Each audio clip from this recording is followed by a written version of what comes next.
Hello, everyone. My name is Tim Mikhelishvili. I lead Amedea Pharma, a health tech impact startup that specializes in performance analytics and operational intelligence. We use a unique deep metrics formula in management that combines the elements and certainty of sports and data science to help life science organizations improve their performance and strategy and bring innovative products to patients. Today, I welcome you to our live webinar. We're on LinkedIn, Facebook, YouTube. Thank you, everyone, for registering. We are going to be talking about a very challenging topic, and that's very timely today. Translating the daily contributions of medical affairs into impact and reward. Why is this so important? Well, today, work doesn't seem to stop at all. So we better know how to make work count, right? And so the premise behind today's webinar is that quantifying and communicating our daily work will determine how well and why we work, okay? And so looking forward to your comments and questions. We have an incredible panel of speakers with experience in manufacturing, leading R&D companies, medical affairs leadership and operations, management consulting leadership, with charitable organizations such as Healthily Trust. And so add to the conversation, ask your questions. This is a very unique opportunity. And let's start with getting to know our panelists and speakers. Graham, so you are our special guest for the first time in this monthly webinar series that we call Design New Ways of Working in Medical Affairs. Welcome. Please share a little bit of your background. Thanks for inviting me, Tim. Really appreciate the opportunity to share some of my thoughts with the audience. I originally trained as a clinical biochemist and worked in biopharma a number of years in oncology research, academic, and then over the last 20 years in various commercial leadership roles in small, medium, and large companies, all in life sciences, running global operations, building teams, and motivating people to perform at the highest levels. I'm based in Boston, by the way. Great. Welcome. Jeff, hello again. Welcome. Hi, Tim. It's great to join you again, and great to be with your audience. So just refresher, I've been in medical affairs for the past 25 years at small, medium, and large size companies in a variety of therapeutic areas, and have concentrated in operations. So this is a topic that's near and dear to my heart. Yes, thank you. Alex, welcome again, of course. Thank you. How are you? Great. Just as a refresher, happy to be here. I have around over 10 years of experience in life sciences, management consulting, and working with various SaaS companies, really targeting and being a part of the life science space and being a part of that advancement. Okay, well, wonderful. Well, we have a lot of ground to cover today. We're going to be reviewing some of the latest research and hearing the reactions from our speakers and the audience. So here is our agenda today. We'll talk about how medical affairs is changing, how we have to adapt and pivot, right? What really drives us to perform, those underlying unseen factors, share some practical solutions, and then talk about why it's so important to communicate this impact that we have in a function that's strategic and also supportive, and also tied to reward as well. So as we heard, we have very diverse experience on our panel today. And so we'll do our best to consider very different perspectives from the entire spectrum of healthcare, the continuum of healthcare. What is making medical affairs become so challenging, so difficult today? Medical affairs, this has been a perennial question for medical affairs for as long as I've been involved with it, because there's not a direct connection between the business and what we do in terms of education and facilitating research. So it's a thorny question. How do you demonstrate value when you can't draw those direct connections?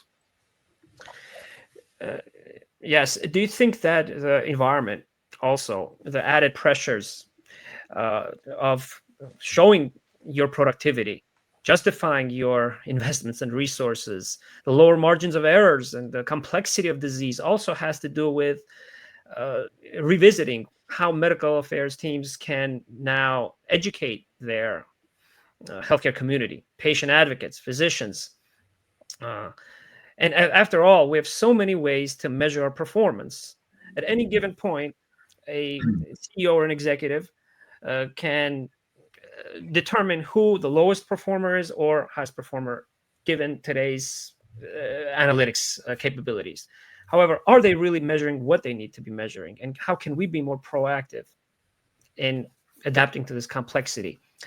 This is also another question that I heard recently at a project portfolio management conference in Philadelphia, where an executive provided that reality, that, the aspect of reality that it's being done now as we speak, whether or not we like metrics.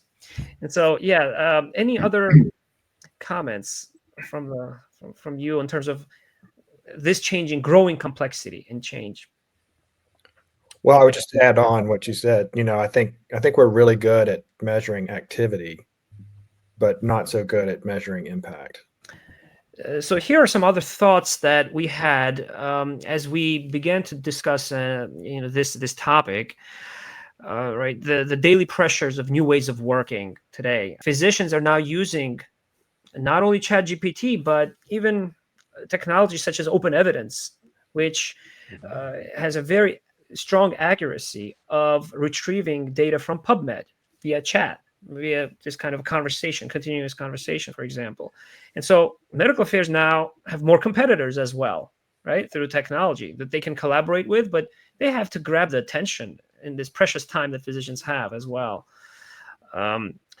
So maybe from a healthcare perspective as well, and from what you've seen in drug development, Graham, what are some ways that we can address this complexity? Well, I think in terms of, we live in a world of digital cacophony at the moment. Everyone and everything is vying for our attention.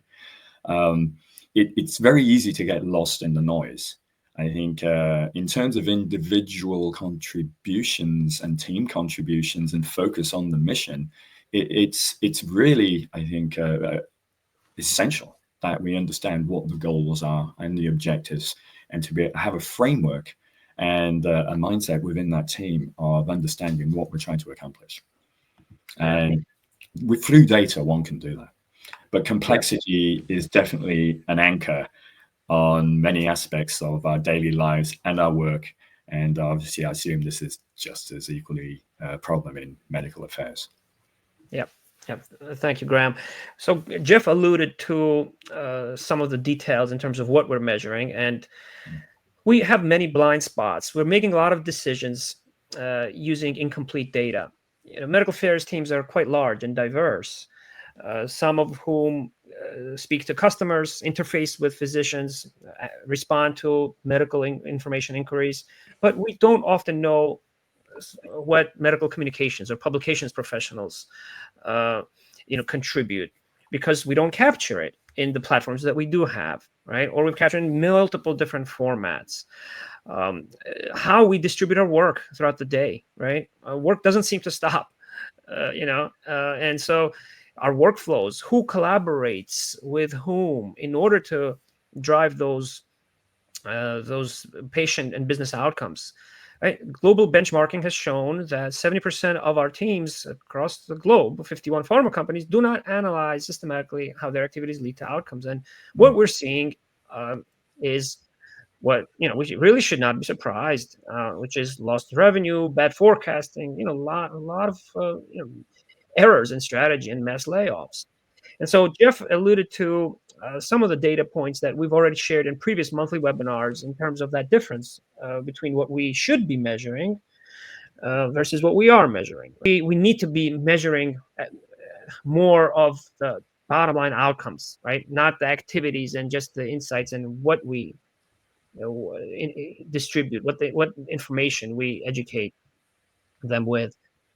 And we're not very happy with how effective we are. Okay, This is some data from field medical teams who meet with physicians and key opinion leaders as well. Beliefs and insights are very important, and they're key responsibilities, but we should be measuring how we ultimately drive improvement in healthcare quality and clinical outcomes. Okay, this is some of the latest data from the 2025 Medical Science Liaison Society KPI survey of 1,000 professionals, who say that only 3% of them believe that the current KPIs are effective, and that's probably not very surprising, right? No one really embraces or looks forward to being measured, right? No one wants to measure their performance after a busy day. However, in order to drive those aspirational values that we have of collaboration, of performance, productivity, unless we keep ourselves accountable to them, right, in more objective ways due to the capabilities that we have, we're likely to continue to see the same trends. Okay, and so some of the other points that I'll bring out for all of you to react to is that there's a preference for more qualitative KPIs rather than quantitative KPIs amongst this sample of 1,000 medical affairs leaders. And they're getting a lot of information that's somewhat subjective. Feedback from their manager, 70%. Internal stakeholder support, because medical affairs train sales teams nationally, globally, right? They educate physicians on how to enhance efficacy. But what they want to measure more is the quality of the engagements, not just the numbers of those engagements, right? Get more of the feedback from physicians themselves. 62% versus 40%, right, is what's being currently done. And the quality of actionable insights as well, right, for example. And so how do we make this information more objective? Before we go on to the next topic, any comments? Just brief top-line comments from that data. Anything surprising? My perspective, I see purpose and motivation. And some of those preferred KPIs there are related to individual contribution. And they want to see that they're making a difference. If one cannot understand where you fit in the big picture and the impact you and your team is having, it can lead to complacency and demotivation. So I think having access to that data can be inspirational and motivating for a team. Yep, absolutely. And I'll certainly ask you about some of your personal examples as well, because I know you are a scientist who turned sales leader and also an athlete, I might add.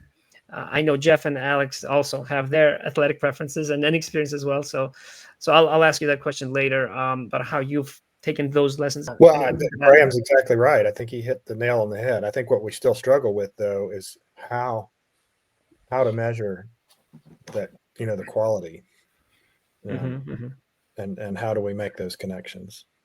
Yep.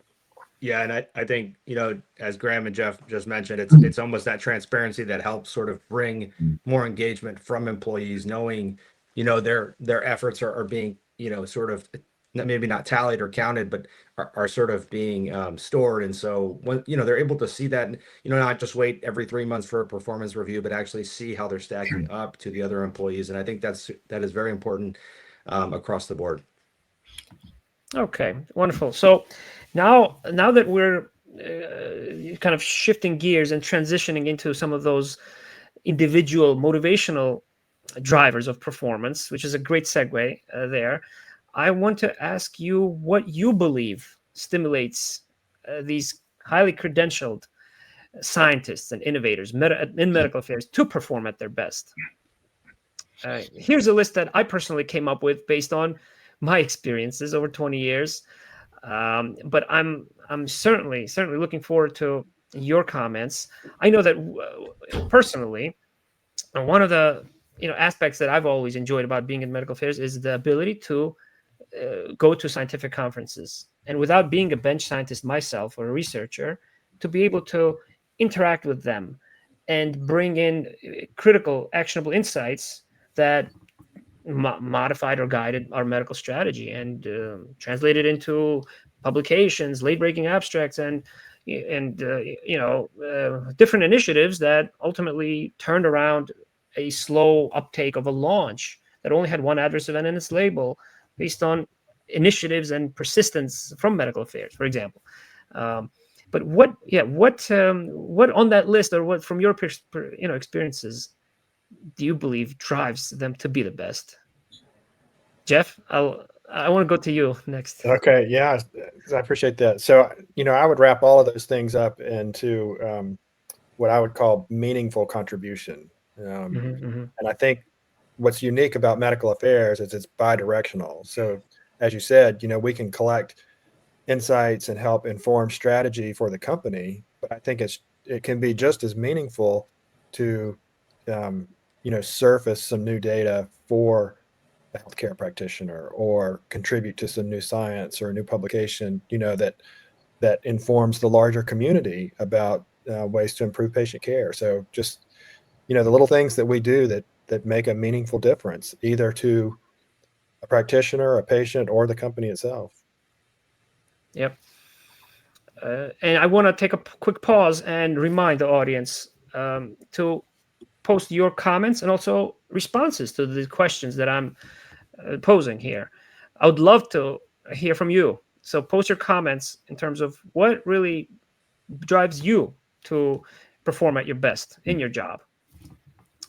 Alex, anything to add there? Here's the list I'll kind of show.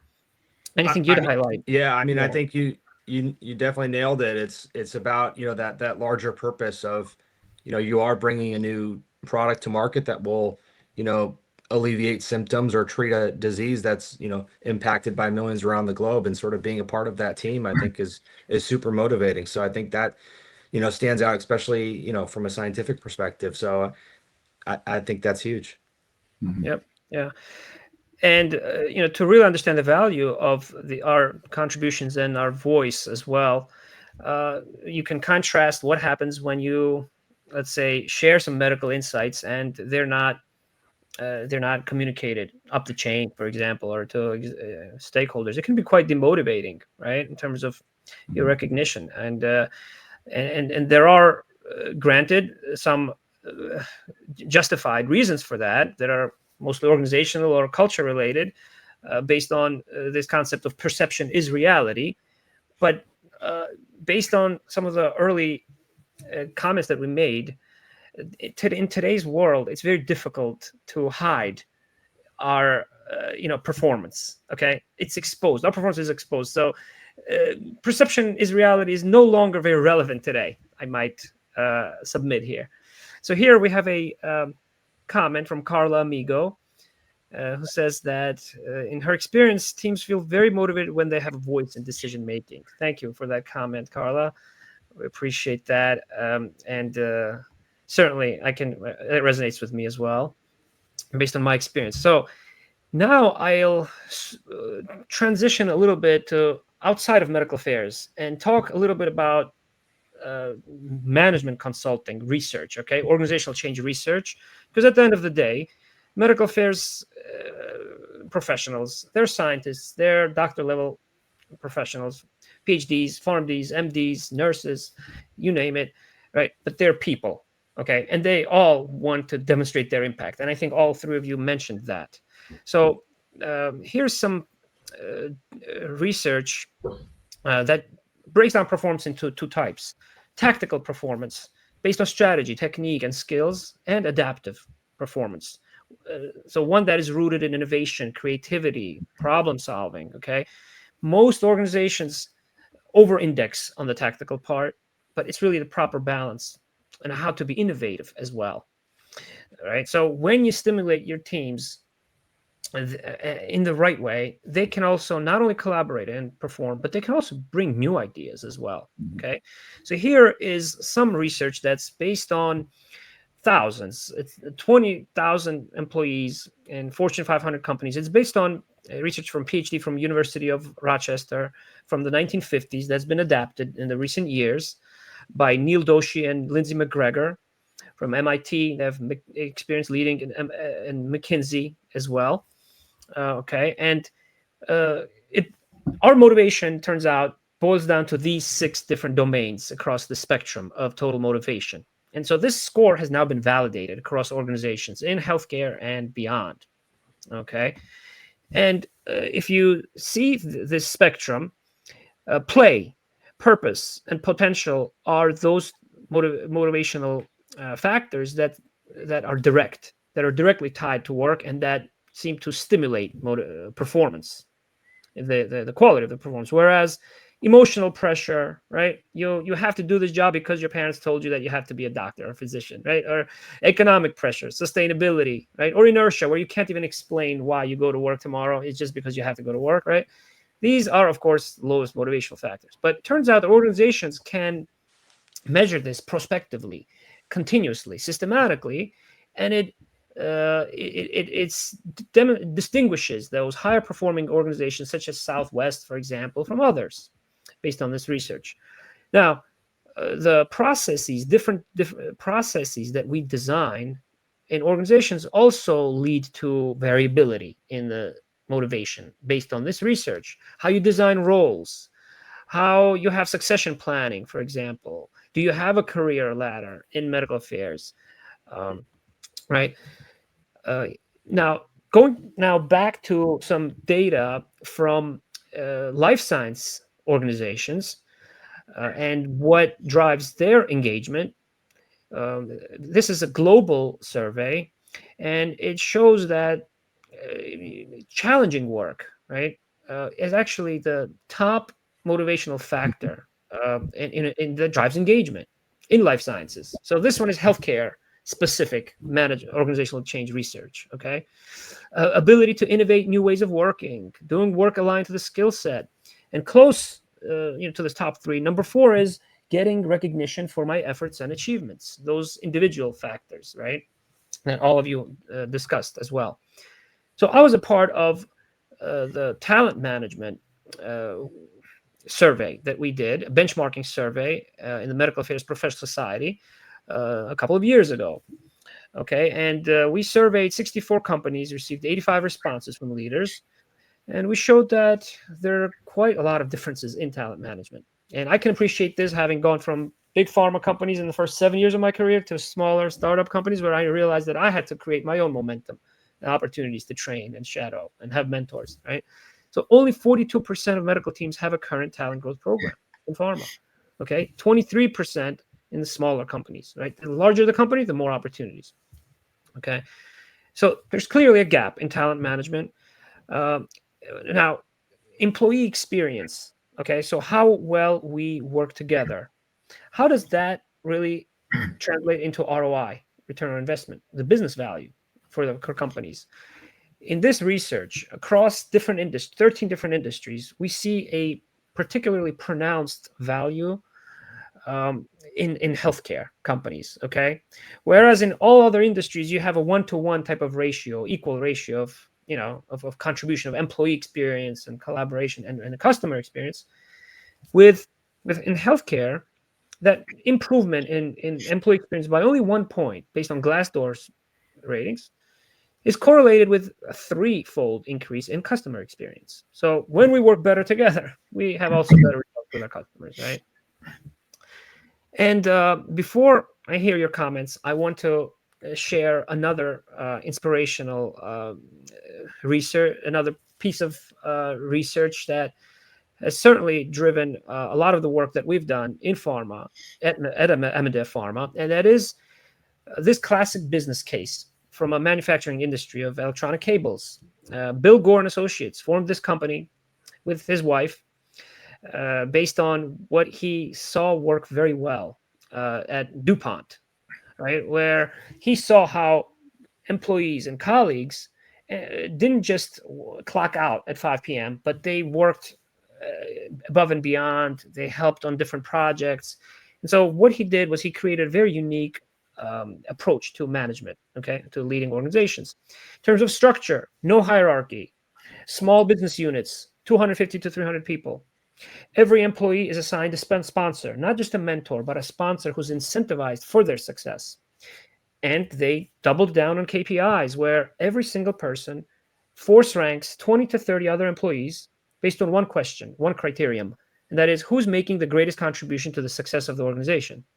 Okay. The incentives are based on not just tenure or titles or seniority, but on that past year's performance. And they also encourage adaptive, not tactical performance, but adaptive performance, such that 10% of the expected daily workflow is allotted to innovation. How does that translate into decisions? Well, teams are openly asked to challenge the rationale for prior decisions. Okay, similar to what Netflix used to do, right? With their senior management, ask them to make a mistake, even up to a $1 million mistake, right? But have a very Socratic, like have a Socratic method of that's very intense to challenge decision making. And so, what in the Bill Gore and W.L. Gore and Associates case, this has led to 60 years of growth, increase in revenue. Now, this company is now 10,000 employees without a single year reporting revenue losses. Okay, so I want to take a pause there. I know it's a lot of information that I've shared, and I know that there's a lot of thoughts that triggered amongst our panelists. Who would like to start to kind of see how we can be innovative in medical affairs and integrate the learnings and lessons from different industries in order to stimulate our teams whom we need? Maybe I'll go to Alex actually first because of his experience with management consulting research. Alex. Yeah, I mean, I think there was definitely a lot there, but I really liked, that the data on the increase in the, star review on Glassdoor and what that, impacts as far as, the company that's been shown through research. I think that's super important. Employee engagement, then it does matter, right? When you're looking at the success of an overall company. And I think the phrase, measure what matters, is definitely sort of echoing in my mind based on, the Gore case that you just mentioned right now, and how, that one single question, what is each employee doing to help improve the company, being the sole question. I think that's super, super important, and very innovative at the time, I'm sure, for them to have this sort of regimented, but some flexibility in there with the 10% time allowed to sort of innovate. I think that's sort of, where companies should really look at where the growth of the company comes from is that engagement. So I think anything to increase the engagement of the company and the employees in the company is going to be super helpful for the success of the company. The thing that jumped out at me there is the playtime, right? So humans are motivated by several things. We've got to pay the bills, right? Right. Many scientists, engineers, and physicians got into their profession because of intellectual curiosity and fascination with science and medicine.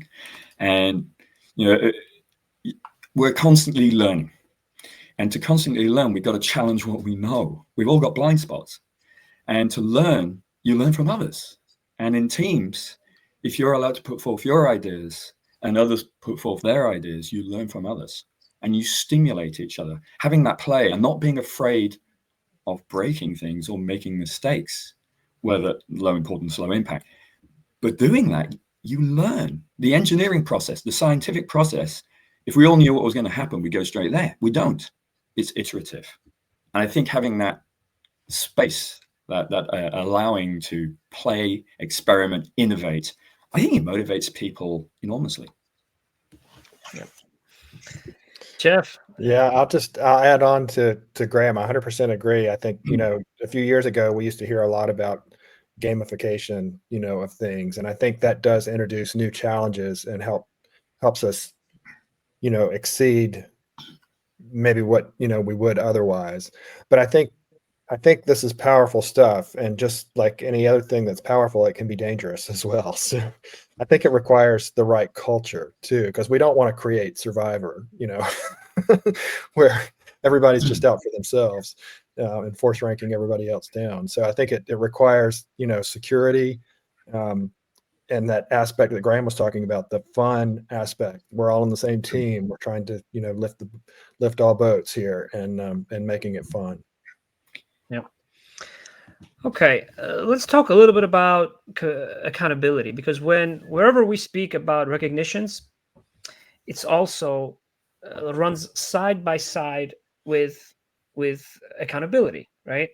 If you are a part of a business and you manage a budget, whether or not you're a revenue generating function, right? And as far as I know, there's someone in medical affairs who manages the budget, right? Who's responsible for the budget.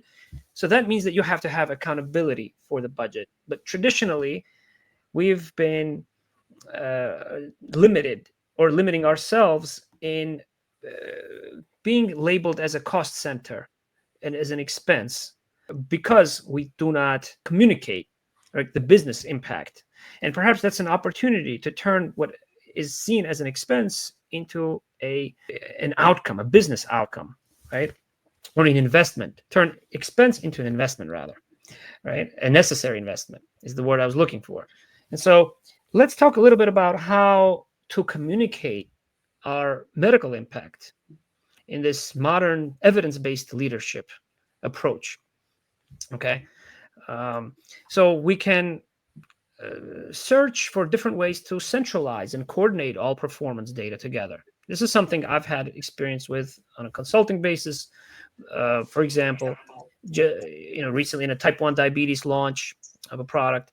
But if you have blind spots from different departments, you're not really seeing everyone's performance. Are they incentivized to help each other, right? Are we really measuring our data based on the right information, the quality, right? Are we connecting headquarters to the field or local and global teams, right? So what are some ways that we can communicate and quantify our medical impact better? And one of the ways that we approach this at Amedea Pharma is this deep metrics, a high precision type of approach. As I mentioned, go to work as if it were a sport you like to master, right? Where rules are respected by everyone, communicated transparently, interpreted the same way by everyone, spectators, players, judges, right? And where you have transparency and you have judges who are your colleagues and your customers who provide you with that quality feedback that a lot of the MSLs are looking for based on 2025 data that I showed earlier, right? And so this is very timely today because of how vulnerable our performance is, right? And because of how uncertain the healthcare ecosystem is, right? So when the resources are low and the stakes are high, you need to prioritize, right? You need to have more certainty that sports and data science provides you, regardless of whether or not you have that sports background, you're an expert, or you're not in what you do, or whether or not you're a scientist. If you take the science approach, scientific, evidence-based approach, and also accountability for not just the results, but also sportsmanship, which is a very important part of sports, right? Where you sit out in a penalty box if you don't follow the rules, for example, right? But then you learn from your failures. So it's not something to dread, but it becomes a record book that you celebrate over time, right? So this is what we're bringing into the daily fabric of all operations, and an ANCORA application that is designed to not just measure performance, but also ultimately translate our daily contributions into impact, okay, and prioritize what we do. So I want to take a little bit of time in just previewing ANCORA once again, as we've been doing in our previous monthly webinars, and then go to our speakers and the audience to ask them about how to communicate and quantify our impact, okay? And so what you're seeing here is a quick snapshot of this scientific approach that adjusts for how metrics change over time, for how the mechanism of how they're collected, who collects the metrics, when, the timing, who the judges are, right, determines their quality, right? So this is an approach that's similar to a scientific trial, for example, where you prioritize the strength of evidence, or you set endpoints, but provide them hierarchy, because where everything has the same priority, either nothing gets done or you're just overwhelmed, right? And you don't know where to concentrate, where to focus. So this is a unique grading recommendation that allows you to understand where to prioritize. But I'll jump to this dashboard here, and that is the corporate contribution index. Okay, this is really what allows team leaders in medical affairs, in life science companies to set their own benchmarks, okay? Prioritize what their top objectives are for the company, all the different parameters and components of performance, and have visibility, full visibility of how everyone on the team is doing. Because if you're missing anyone, then that platform is already not valuable, okay? And you're probably not productive, and you're spending a lot of administrative time and burden so on measuring and communicating performance.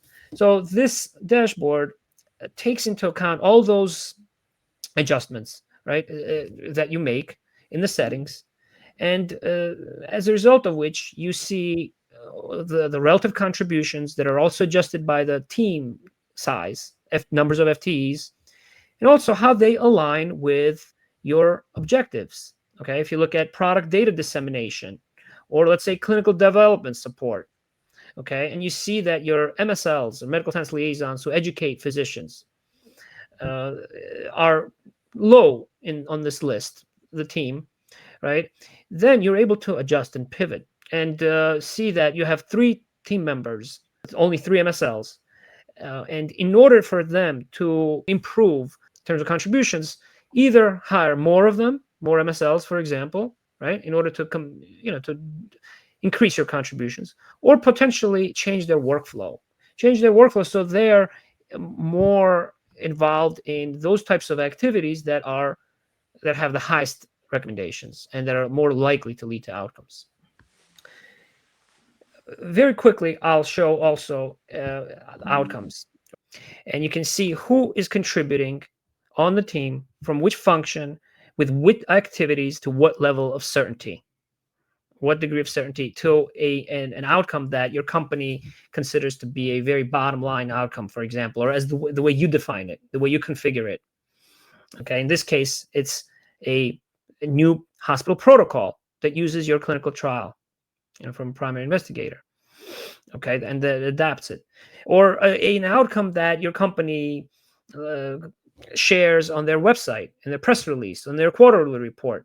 Medical affairs, when they contribute, they want to be able to know how they map to that kind of outcome.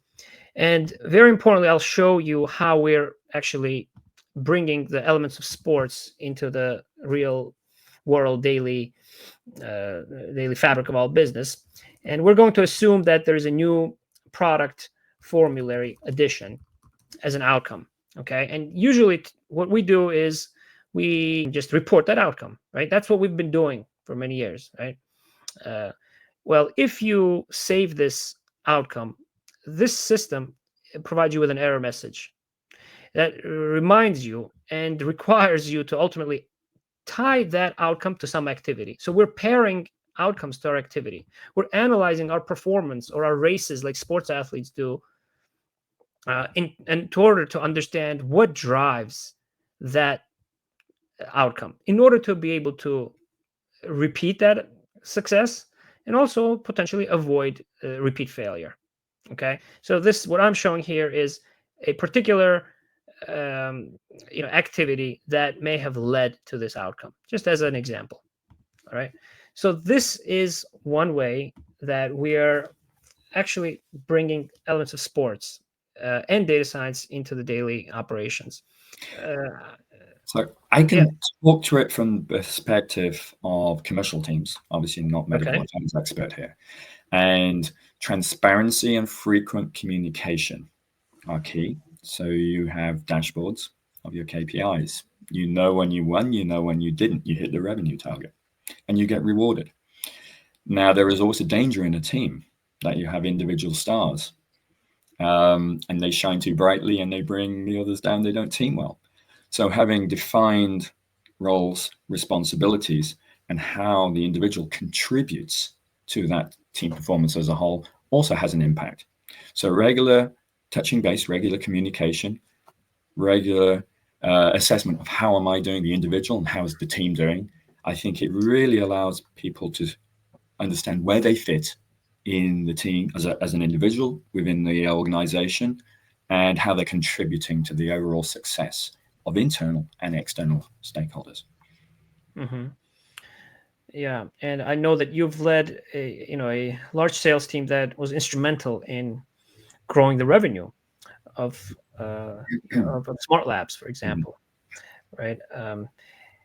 And so, how was there a particular frequency that you found valuable of sharing metrics and performance? Absolutely. We met every week. We want to know, you don't want to get to a certain point in a fiscal period and then realize you're going to miss the target by a big margin. Mm-hmm. You want to be able to take corrective actions early. So it's very important to communicate on performance and what's driving that performance. But also, you don't operate in a silo alone. You have to communicate with your other internal stakeholders, all the other functions. At Smart Labs, it was operations, it was engineering, designing, construction. If we didn't communicate frequently to them, we had a mismatch and we were not able to deliver to the therapeutic company wanting to move in and start their research. So constant communication, constant updates, reassessment of performance. Yeah. And I've observed very high-performing sales teams do that so well, and I've been inspired by quite a lot of them throughout my career as well. Just a follow-up question on your experience in rowing and how that was relevant in your sales leadership and in R&D as well. So I did 9 years of crew. Probably not the tallest guy, so probably not the best physical shape for a row. And I've also done 30, 40 years of bike racing too. Biking, so right? individual sport and team sport. And there's very different motivators there. When you're in a crew, your impact is huge. You raise your arm 1 centimeter, the whole boat flops to one side. You've got to be self-aware of your own individual impact on the team performance. And in terms of progressing, feedback, talk to each other, but you've got short-term goals, mid-term goals, and longer-term goals. A mindset of constant improvement, critique, and asking for feedback, asking for help. Super important. Yep. Okay. What about the kind of the skeptics out there who say, look, metrics lead to more competition, right? Tension. What's your take on tension, the level of the tension you need to have? You can have an unproductive tension if people feel they're under the microscope and they're being micromanaged.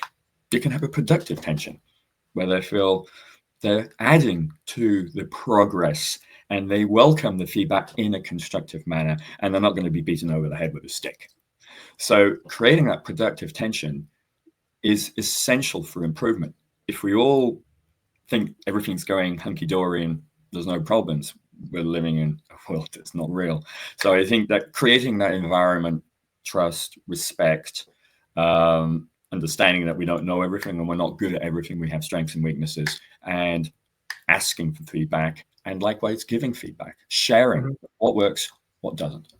Yeah, it looks like that one person who may be harming that team or not living up to the standards in the rowing team also needs to know that feedback too, right? Absolutely. So that their team can win the next race. When you measure it, you stand out. And in a rowing team, if you get it really badly wrong, your row doesn't come out of the water and it's very apparent. So you've got this motivation of, I don't want to embarrass myself, but also I don't want to let the team down. And I didn't know I was doing that. The goal swing, I had no idea I was completely pointing the wrong direction. So you need this objective observation and feedback. Yeah. Jeff, Alex, anything to add there from your experiences in medical? Yeah, I think this is great. I think, one of the things that we struggle with are sort of the disparate comparisons, between a big, like a field medical team that can, I'm thinking like a medium-sized company, you might have 12 or 15 people on that team versus 1 or 2 people in publications, and how do you compare the activities of the individuals on those 2 teams? I think that's one of the things that's kind of requires a lot of forethought, I think. Yeah. And all right, go ahead. Yeah. Sorry. Okay. No, I was going to say, just to kind of comment on Jeff, that real quick, are we potentially not setting standards and maybe just starting somewhere, right? And maybe just looking at publications, but just creating that link between publications and field medical in some way that's centralized. So it's but I completely understand the diversity of all the different roles that there are, and that's been hampering us for a long time. So perhaps we can be creative in kind of addressing that, Jeff. I think in this day and age, Alex, yeah. awareness and education is so important, especially of technically, complex, theories and solutions in medicine. So publications are huge. We have the ability to find these readily. And this is only going to help the medical affairs liaison officers as well. The physician may already seen that publication. So everyone has a critical, important role to play in that team, and knowing where they fit in the big picture, it can be quite motivating.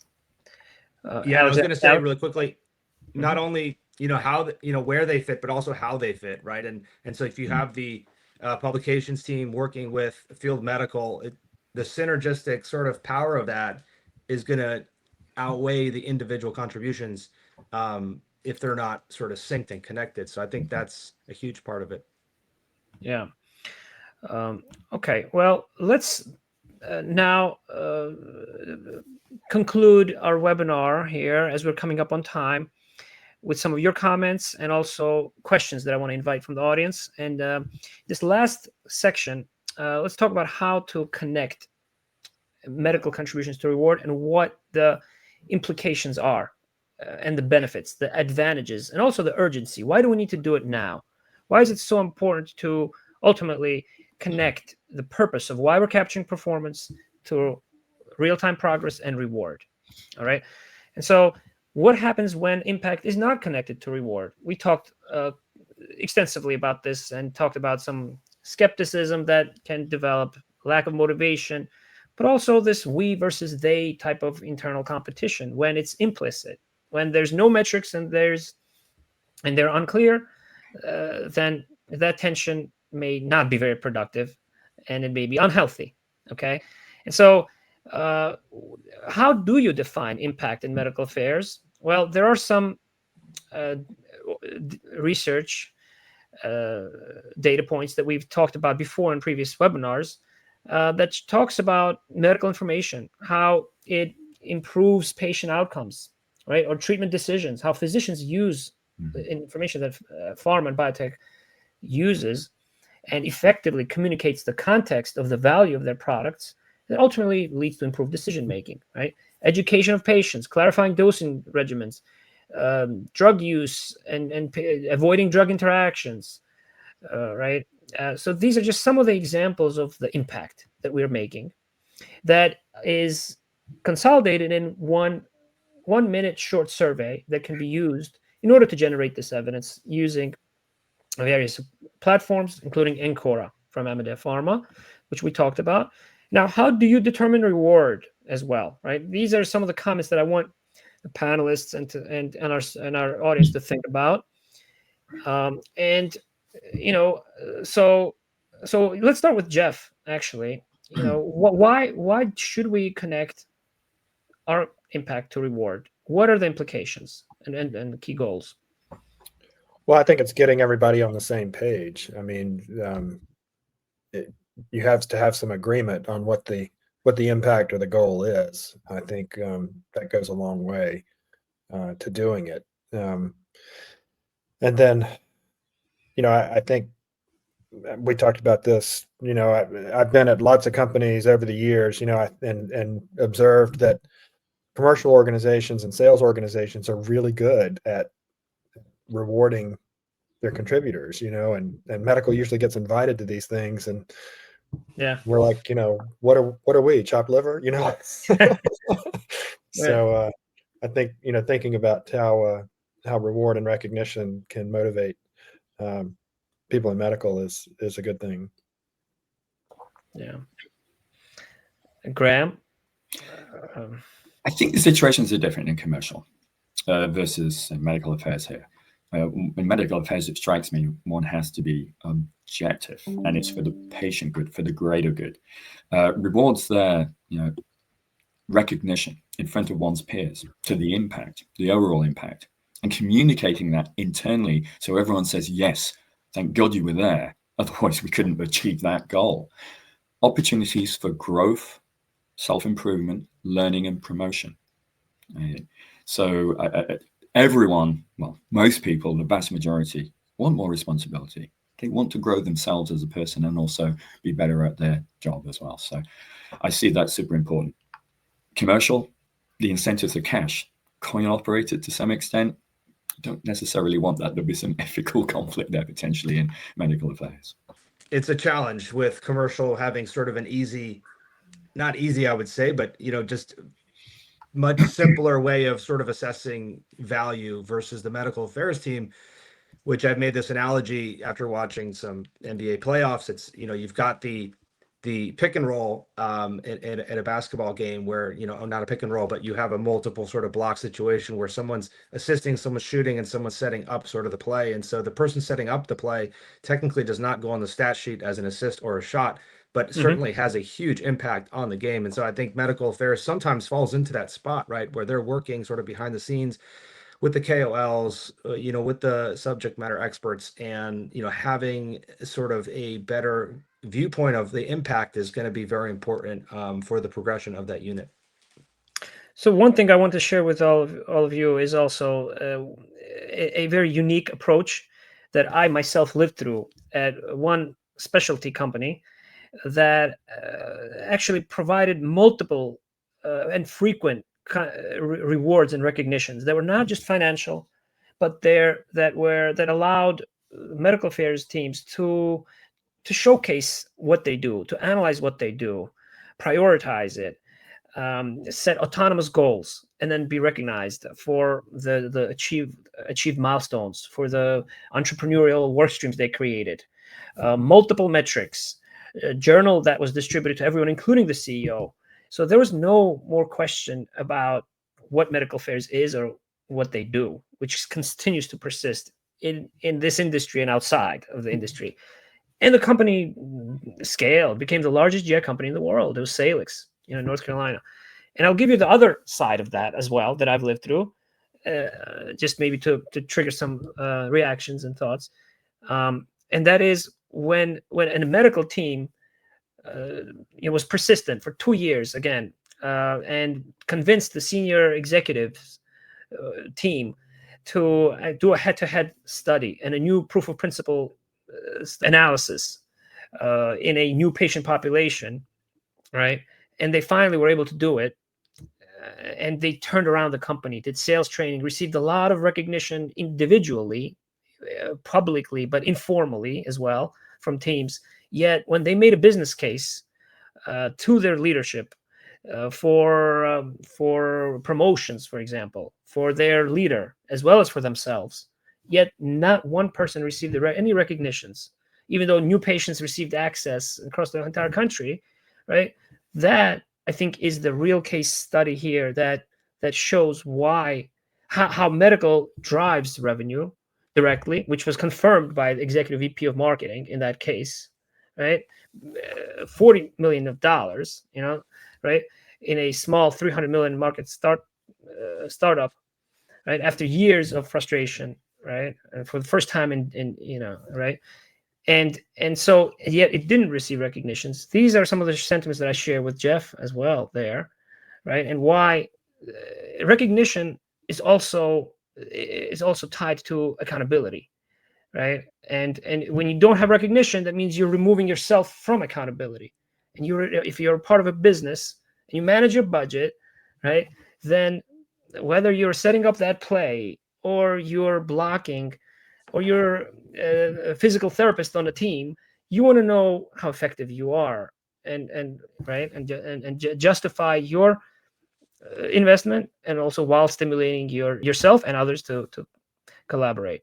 And so here are some of the final thoughts. Healthcare system is changing. Our environment is changing very rapidly. We have a growing complexity that's now translating into new pressure, right? And also opportunities to demonstrate our quality of the service we provide, the information that we share, and the context for this inherently analytical function of medical affairs. Transparency is a winning strategy, in today's world, right, where performance is exposed.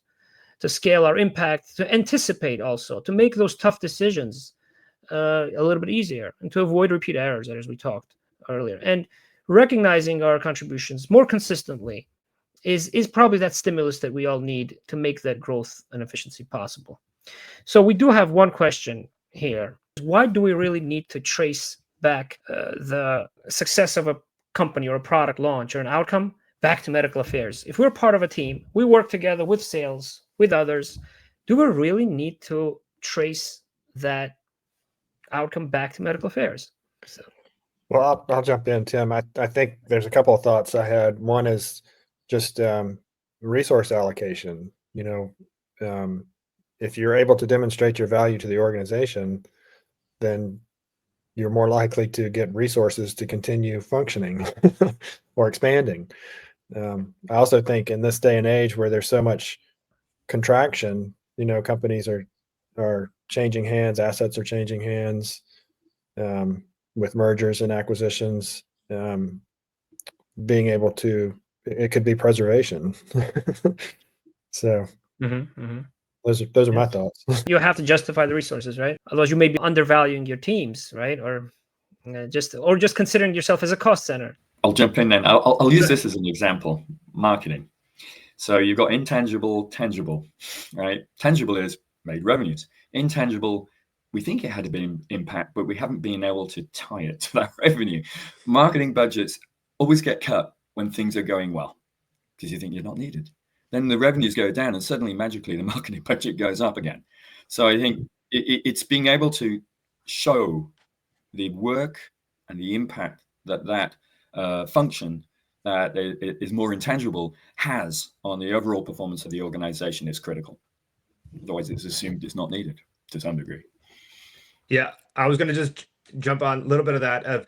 You don't have to tie it to medical affairs. You don't have to, right? And then it's going to come and it's going to have probably a negative impact either on the team and then on the company overall, because you need to be able to show the impact, and medical affairs is constantly working behind the scenes. And so when everyone's acknowledged, I think it does help sort of create sort of a better business case for increasing budgets in medical affairs, and also sort of increasing your visibility throughout the organization.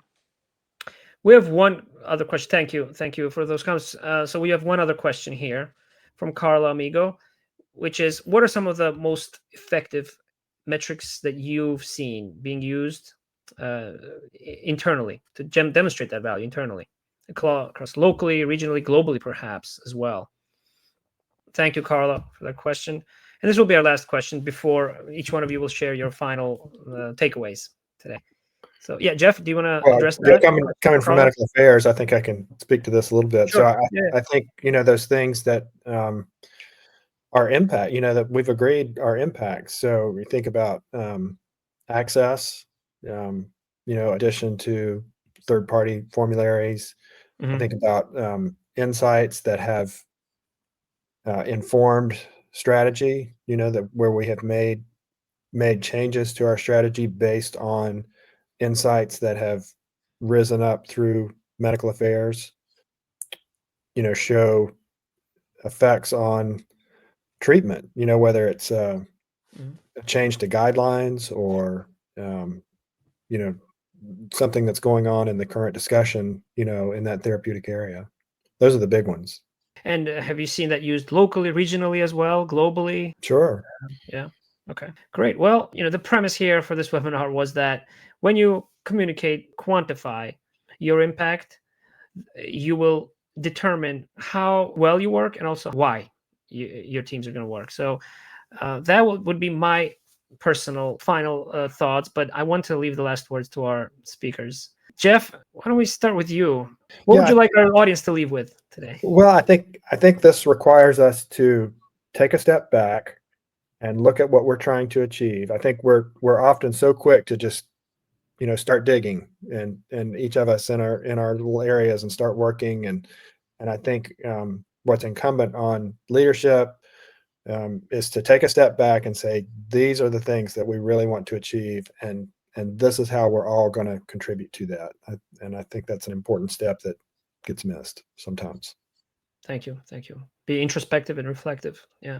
Alex? Understanding the bigger picture of the organization, and to the case study that you brought up, what's the one thing that is helping improve the company, and how are the employees doing it, and then having that organized and charting it and having it in detail and impact associated with that action for each employee, I think is very useful long term, and I think that's going to drive the success of an organization. Thanks. Graham? Got 2 comments really: the analytical and the emotional. So I think most people know what the Kelvin scale is. Lord Kelvin said, if you cannot measure it, you cannot improve it. Is the analytical. Then you can't take the human out of the human. We're emotional creatures. I think, echoing what Alex said, knowing where an individual and a team's functions, role fits within the organization, the impact you have, allows you to understand your purpose, and you can take pride in that. Better performance. Thank you so much. Thank you, everyone, for joining this discussion and debate, and sharing different perspectives, research, and data as well with our colleagues in our community. If you're interested in speaking to us at Amedea Pharma, here are some contact details for you to get in touch with me on LinkedIn, where I'm very active. Email here, timmick@amedeapharma.com. And also, stay tuned for the last of the monthly webinars on May 29th. Our guest speaker is Alan McDougall, formerly heading up global medical affairs at Astellas, to talk about smarter decision analysis with graded KPI recommendations. That will be our focus then. He'll be our special guest. And so those of you who are registered will receive the slides and some references, as well as a bonus metrics playbook as well from Amedea Pharma. Graham, Jeff, Alex, thank you.